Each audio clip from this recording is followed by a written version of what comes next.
1947 সালে যখন ভারতবর্ষ স্বাধীন হয়, বিভিন্ন মাদ্রাসায় যখন মুসলমান এবং ওলামায়ে কেরাম তিরঙ্গা পতাকা যখন উত্তোলন করছে, তখন নাগপুরে আরএসএস এর অধ্যক্ষে আরএসএস এর অফিসে তারা তিরঙ্গা পতাকা পুড়িয়ে দিয়েছে। কেন তারা ভারতবর্ষের স্বাধীনতা আন্দোলনের জন্য লড়াই করেনি, ভারতবর্ষের স্বাধীনতা তারা চায়নি।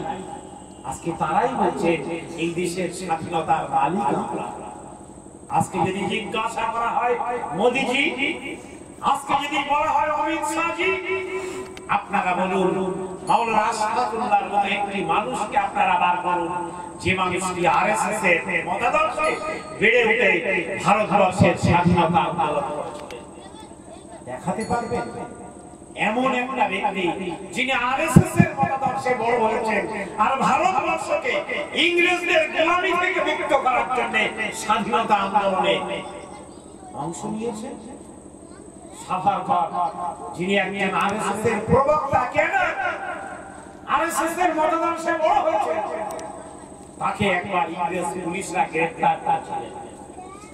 আন্দামান নিকোবর দ্বীপপুঞ্জের জেলখানায় তাকে নিয়ে যাওয়া হয়েছিল।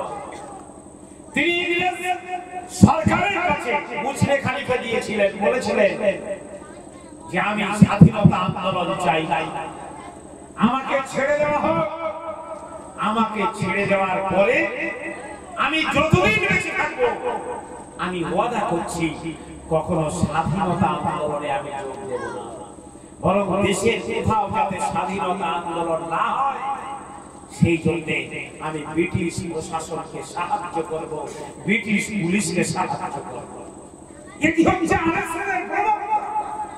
যখন মাওলানা মুহাম্মদ আলী, মাওলানা শওকত আলী, মাওলানা ফজলে হক খায়রাবাদী, মাওলানা আশফাকুল্লাহ, মাওলানা শাহ ওলিউল্লাহ দেহলভী রাহমাতুল্লাহ আলাইহি, দেশের হাজারো হাজারো উলামায়ে কেরাম যখন ইংরেজদের বিরুদ্ধে লড়াই করছে, স্বরাজ চাই না, স্বশাসন চাই না, পূর্ণাঙ্গ স্বাধীনতা চাই, এই আন্দোলনে যখন উলামায়ে কেরামরা দেশ জুড়ে আন্দোলন করছে, তখন ধরা পড়লেন কে? বিজেপির প্রাক্তন প্রধানমন্ত্রী অটল বিহারী বাজপেয়ী। অটল বিহারী বাজপেয়ীকে ইংরেজ পুলিশরা ধরে ফেলেছেন। ইংরেজ পুলিশরা থানাতে নিয়ে গিয়েছেন। বাজপেয়ীজি জিজ্ঞাসা করা হয়েছে, বাজপেয়ীজি আপনি স্বাধীনতা আন্দোলনে অংশ নিয়েছিলেন কেন?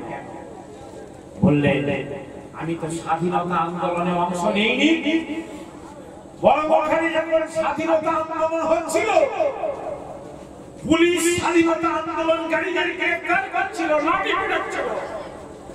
আমি কৌতূহলবশত একটু উকি মেরে দেখছিলাম, ইংরেজ পুলিশরা বুঝতে পারেনি, আমাকে ধরে নিয়ে এসেছে অটল বিহারী বাজপেয়ী, যিনি আমাদের দেশের বিজেপির প্রথম প্রধানমন্ত্রী, যিনি আমাদের দেশের বিজেপির একজন প্রবীণ নেতা, অন্যতম প্রতিষ্ঠাতা।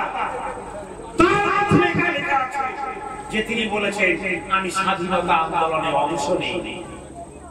এই হচ্ছে বিজেপির রাজনৈতিক ইতিহাস, এই হচ্ছে বিজেপির স্বাধীনতা আন্দোলনের ইতিহাস। এটি হচ্ছে আরএসএস তথা সংঘ পরিবারের স্বাধীনতা সংগ্রামে তাদের অবদানের নামে তারাই আজকে দেশের মালিক।